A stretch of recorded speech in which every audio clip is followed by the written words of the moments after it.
sejarah dan budaya itu anak-anak adalah latar manusia. Jadi kondisi sosial, politik, dan ekonomi pada masa hikayat tersebut diceritakan dapat mempengaruhi tema dan pesan yang ingin disampaikan. Dan terus terdapat nilai-nilai budaya. Jadi anak-anak nilai-nilai budaya ini yang terdapat nilai-nilai yang dianut masyarakat pada masa itu tercermin dalam karakter tokoh dan jalan kita. Selanjutnya ada agama dan kepercayaan. Jadi agama dan kepercayaan ini pengaruh agama dan kepercayaan terhadap pandangan hidup masyarakat yang tercermin dalam hikayat. Nah, kalian tahu nggak selanjutnya ada aspek apa saja? Tema dulu. Oke, selanjutnya itu unsur intrinsik ya. Jadi unsur intrinsik ini ada tema, alur, tokoh, latar, dan bahasa. Nah, tema itu ide pokok yang ingin disampaikan penulis. Kalau alur itu rangkaian peristiwa yang membangun cerita. Yang selanjutnya itu tokoh. Tokoh itu karakter yang terlibat dalam cerita, termasuk sifat dan perannya.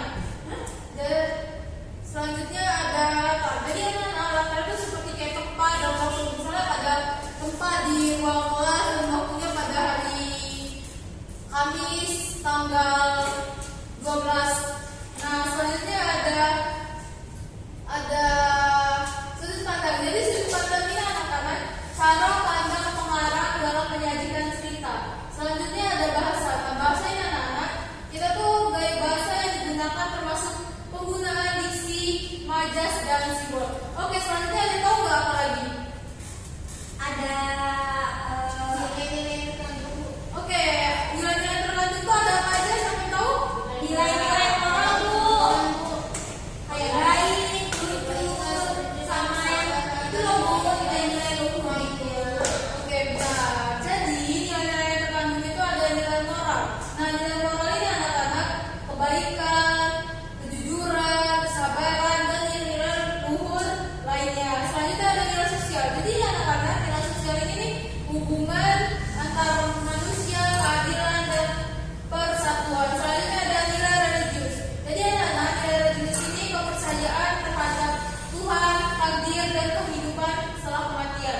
Selanjutnya ada nilai estetika. Jadi anak-anak nilai estetika ini keindahan, bahasa, gaya cerita, dan pesan yang disampaikan. Oke, selanjutnya adalah langkah mengembangkan makna hikayat. Kalian tahu nggak langkah-langkahnya apa aja?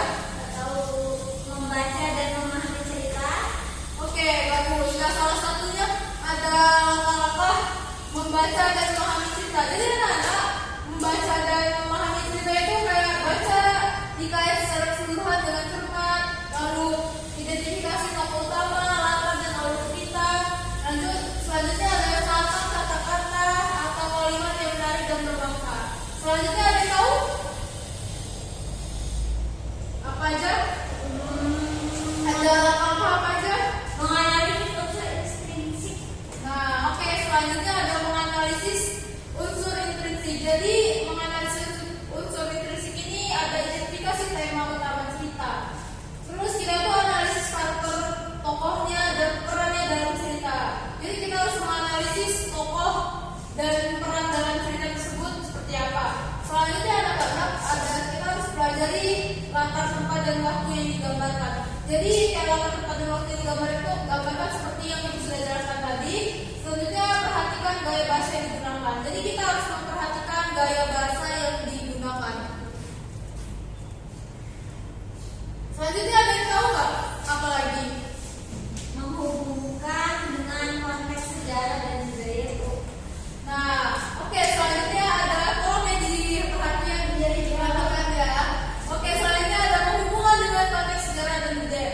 Jadi anak-anak kalau menghubungkan dengan konteks sejarah dan budaya itu cari tahu tentang latar belakang sejarah budaya saat hikayat tersebut diciptakan. Nah, selanjutnya itu ada hubungan unsur-unsur dalam hikayat dalam konteks sejarah dan budaya tersebut. Nah, selanjutnya ada mengidentifikasi nilai-nilai yang terkandung. Jadi kita harus tuliskan nilai-nilai yang dapat ditemukan dalam hikayat itu. Selanjutnya jelaskan bagaimana nilai-nilai tersebut tercermin dalam cerita. Nah, selanjutnya ada menarik kesimpulan. Jadi kita harus menarik kesimpulan. Tarik kesimpulan mengenai makna keseluruhan, lalu dari hikayat tersebut, lalu hubungkan makna tersebut dengan kehidupan kita saat ini. Oke, selanjutnya di sini sebelum ibu ngasih contoh,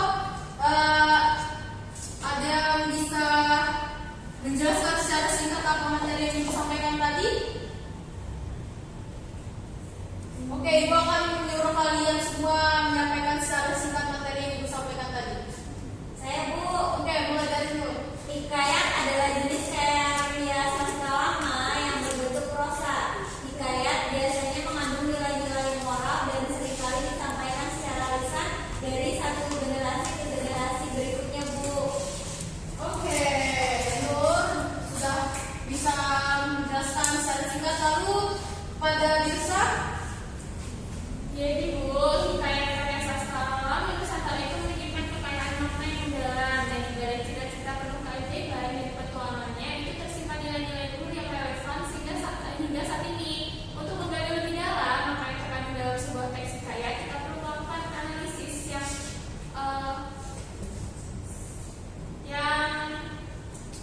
kuat terhadap berbagai aspek seperti contohnya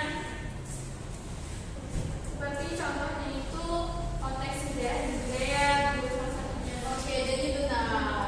Jadi hikayat ini yaitu sastra lama Nusantara menyimpan kekayaan makna dan mendalam di balik cita-cita penuh keajaiban dan petualangan tersimpan nilai luhur yang relevan hingga saat ini. Jadi untuk menggali lebih dalam makna yang terkandung dalam sebuah hikayat, kita perlu melakukan analisis yang cermat terhadap sebagai aspek.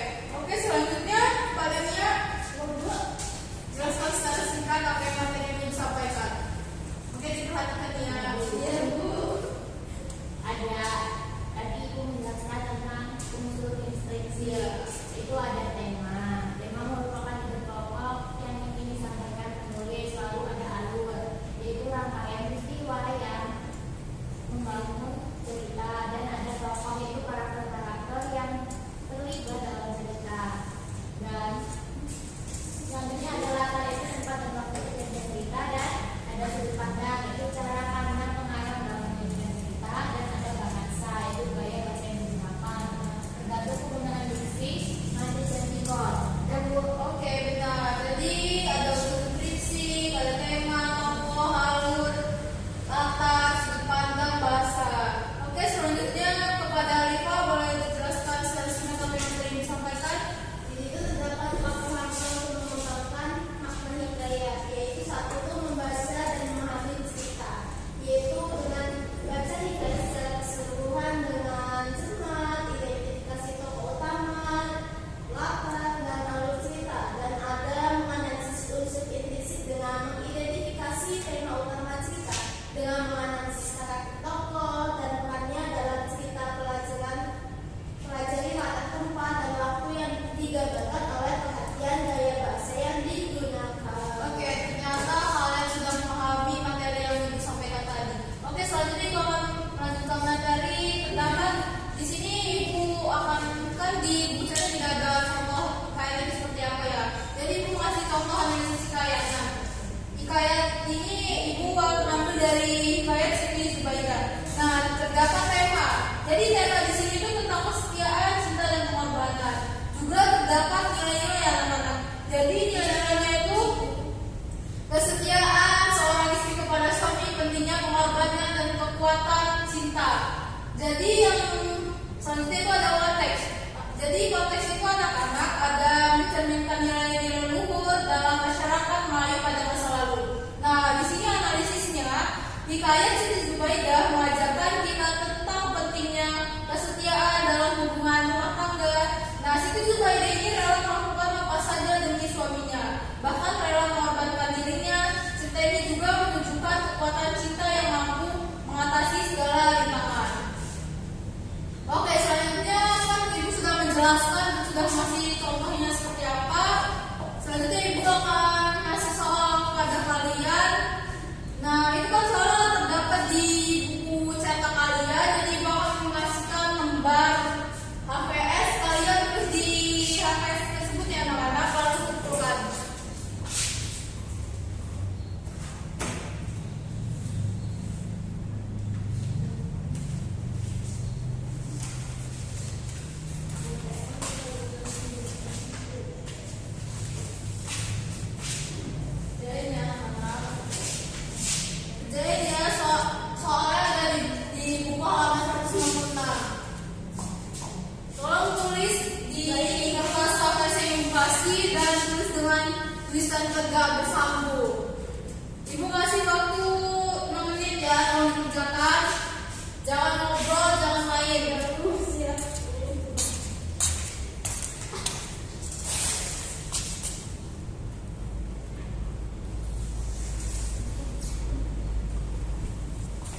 Assalamualaikum warahmatullahi wabarakatuh. Di sini saya sebagai observasi lisan dari calon guru Rahmatina Khairiyah tentang keterampilan mengajar bertanya dengan topik mengembangkan makna isi dan nilai teks hikayat. Yang pertama, keterampilan. Komponen keterampilan dasar mengajar bertanya tingkat dasar. Saudara Rahmatina telah menggunakan penggunaan pertanyaan secara jelas dan singkat, pemberian acuan, pemindahan giliran, pemberian waktu berpikir, pemberitahuan tuntutan, pemusatan perhatian, dan juga penyebaran pertanyaan. Yang kedua, komponen keterampilan dasar mengajar bertanya tingkat lanjut. Saudara Rahmatina menggunakan pengubahan tuntutan tingkat kognisi dalam menjawab pertanyaan. Yang kedua, pengaturan urutan pertanyaan. Saudara Rahmatina juga menggunakan pengaturan urutan pertanyaan. Penggunaan pertanyaan pelacak, Saudara Rahmatina tidak menggunakannya. Dan peningkatan terjadinya interaksi, Saudara Rahmatina menggunakannya. Yang selanjutnya, komponen negatif yang perlu dihindari. Mengulangi pertanyaan sendiri atau mengulangi jawaban pembelajar. Saudara Rahmatina telah mengulangi pertanyaannya sendiri atau mengulangi jawaban pembelajar. Menjawab pertanyaan sendiri, Saudara Rahmatina tidak menjawab pertanyaannya sendiri. Selanjutnya, menunjuk dulu sebelum bertanya. Saudara Rahmatina juga menunjuk dulu sebelum bertanya. Mengajukan pertanyaan yang mengundang jawaban serempak. Saudara Rahmatina juga mengajukan pertanyaan yang mengundang jawaban serempak. Dan yang terakhir, mengajukan pertanyaan ganda. Saudara Rahmatina tidak mengajukan pertanyaan ganda pada saat proses pembelajaran. Baik, itu saja yang dapat saya sampaikan. Saya akhiri, wassalamualaikum warahmatullahi wabarakatuh.